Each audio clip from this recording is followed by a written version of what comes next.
All right, hello wine drinking people. Today is somewhere in December. I kind of lose track of the days here, and that comes from working 12 hours a day for many days on end.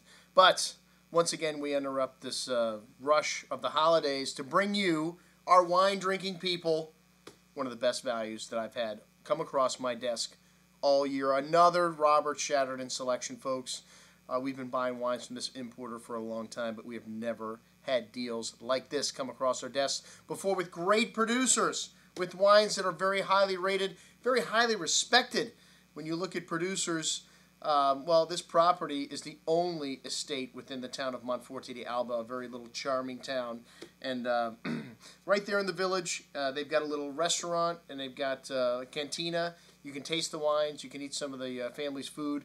A really must stop if you're going to this little town in the Piedmont.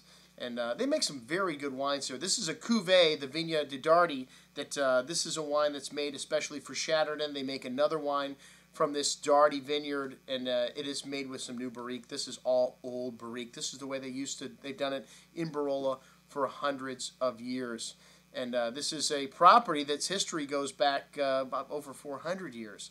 Well, the actual cellars where the winery is located, not the actual winery itself. But today, two brothers run this property, and the brother Sandro, who's the winemaker, worked at Bartolo Mascarella for 20 years. This is one of the legendary old guard producers, a gentleman that will not change. He's very steadfast in how Barolo used to be made and needs to be made in the traditional methods, and that means no new oak and longer maceration times on the skins. And wines tend to be a little more tannic, a little more long-lived, and made in this old fashion.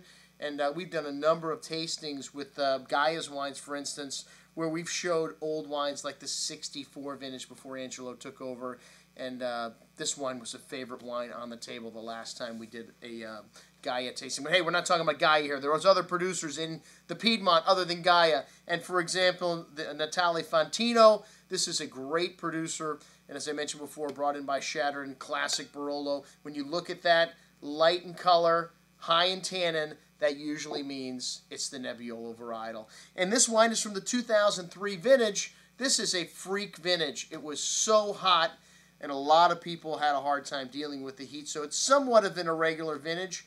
I think, we've got a really good review of the vintage here from Antonio Galloni. I think he's one of the best writers in terms of what's going on today with Italian wines in this country. He writes for the Wine Advocate. He rated this wine 92 points.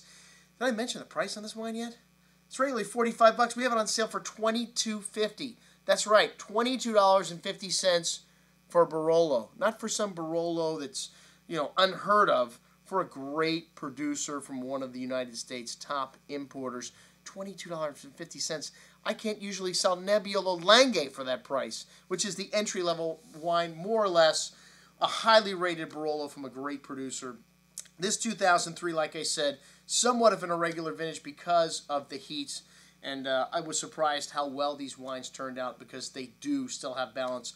One of the things you're worried about when you have a really hot vineyard is the phenolic ripeness is not going to happen, meaning the wines get ripe and their sugars get to a point where the producers want to pick because they're going to make wines of 14 or 15% alcohol or higher if they let the wine sit on the grapes sit on the vines any longer. But the seeds and the skins are not ripe. That's phenolic ripeness in grapes, and you need ripe skins and ripe seeds in order to make well-balanced wines. The tannins have got to be ripe.